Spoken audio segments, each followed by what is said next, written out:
ইবনে আব্বাস রাদিয়াল্লাহু তাআলা আনহু বলেন, রাসূল সাল্লাল্লাহু আলাইহি ওয়াসাল্লাম বলেছেন, যা ইব্রাহিম বেহা অবে ইবনেহা ইসমাইলা, ইব্রাহিম আলাইহিস সালাম নিয়ে আসলেন দুধের বাচ্চা ইসমাইলকে এবং নিয়ে আসলেন তার মা হাজেরাকে।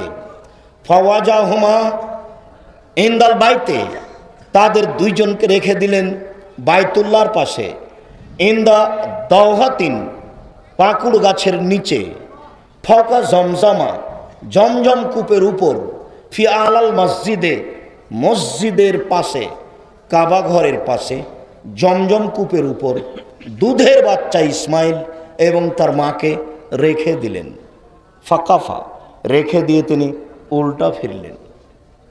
লাইসা বে মক্কাতা শাইউন ওয়ালা মা, সেদিন মক্কায় কোনো পানি ছিল না, কোনো কিছু ছিল না, কোনো মানুষও ছিল না।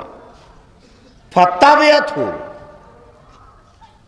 ইসমাইলের মা পিছনে পিছনে চলতে লাগলেন এবং বলতে লাগলেন, আয়না তাজহাব ইব্রাহিম, ইব্রাহিম কোথায় যাচ্ছেন? আয়না তাজহাব ইব্রাহিম, ইব্রাহিম কোথায় যাচ্ছেন? অতাত্রকুনা বিহাদাল ওয়াদি লাইসা ফি ইনসালা শাই, আর আপনি এমন একটা উপত্যকায় ছেড়ে যাচ্ছেন যেখানে মানুষ জন্তু নেই, ঘাস পাতাও নেই, এমন একটি জায়গা আপনি আমাকে ছেড়ে যাচ্ছেন, আমাকে কিছু বলবেন না? ওয়ালা ইয়ালতাফিতু ইলাইহা, কিন্তু ইব্রাহিম আলাইহিস সালাম তার দিকে ঘুরে দেখলেন না। শেষ পর্যন্ত স্ত্রী নিরুপায় হয়ে বলছেন, আমারাকাল্লাহু বিহাজা, আল্লাহ কি আপনাকে এইভাবে চলে যেতে বলেছেন? আলা নাম, তিনি বললেন হ্যাঁ, হ্যাঁ ছাড়া আর তিনি কিছু বলেননি, আমাকে এইভাবেই চলে যেতে বলেছেন। পালাত ফালা ইউযাইয়ুনাল্লাহু তাআলা, তখন হাজেরা বললেন, আচ্ছা ঠিক আছে, তাহলে আল্লাহ আমাকে ধ্বংস করবেন না। এই কথা বলে তিনি ফিরে গেলেন বাচ্চার কাছে। ইব্রাহিম আলাইহিস সালাম একটু আগে সানিয়া পাহাড়ে গিয়ে কাবা ঘরের দিকে লক্ষ্য করছেন, কিছু দেখা যায় কি, বাচ্চাকে দেখা যায় কি?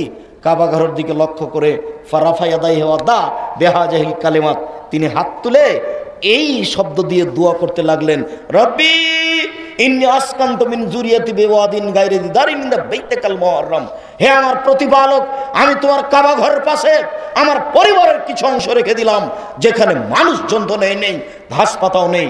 একটু আগে স্ত্রী বললেন, আপনি আমাকে এমন একটা জায়গায় ছেড়ে যাচ্ছেন যেখানে মানুষ জন্তু নেই, ঘাস পাতাও নেই। ওই কথাই ইব্রাহিম আলাইহিস সালাম বলছেন, আল্লাহ আমার পরিবারের কিছু অংশ রেখে দিলাম তোমার কাবা ঘরের পাশে যেখানে মানুষ জন্তু নেই, ঘাস পাতাও নেই।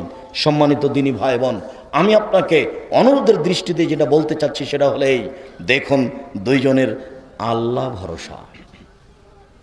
দুধের বাচ্চা কি খেয়ে থাকবে, দুইজন তো একটুকু চিন্তা করেন না।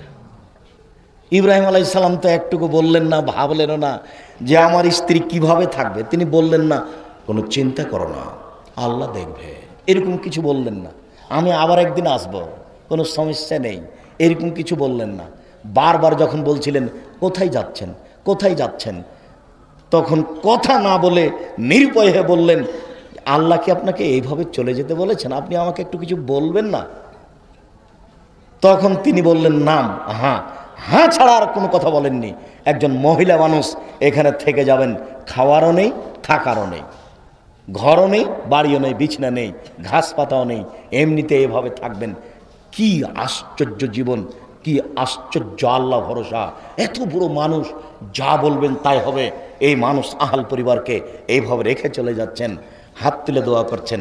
স্বামীর নাম ধরে স্ত্রী ডাকতে পারে, কোনো সমস্যা নেই, স্বামীর নাম ধরে স্ত্রী ডাকতে পারে। এই যে বারবার হাজেরা বলছেন, ইব্রাহিম কোথায় যাচ্ছেন, ইব্রাহিম কোথায় যাচ্ছেন, ইব্রাহিম কোথায় যাচ্ছেন, বুঝতে পারছেন না মনে হয়। আর স্বামী স্ত্রীর নাম ধরে ডাকতে পারে, তারও একাধিক সহিহ হাদিস আছে। আয়েশা জি হালুমিল মুদেওয়াসা, জি হ্যাঁ, ছুরিটা নিয়ে আসো তো, ধারালো করে নিয়ে আসো।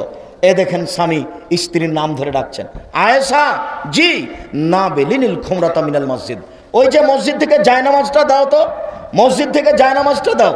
তখন আয়েশা বলছেন, আমি ঋতুবতী, আমার হায়েজ হয়েছে। তখন আল্লাহ রসুল বলছেন, হায়েজ কি তোমার হাতে লেগে আছে, যাও যাও মসজিদে যাও। ঋতুবতী মহিলা মসজিদে যেতে পারে, থাকতে পারে, অবস্থান করতে পারে। বুখারীতে মহিলা, যুবতী মহিলা মসজিদে থাকতে পারে, অবস্থান করতে পারে, তার বাপ বাঁধা আছে।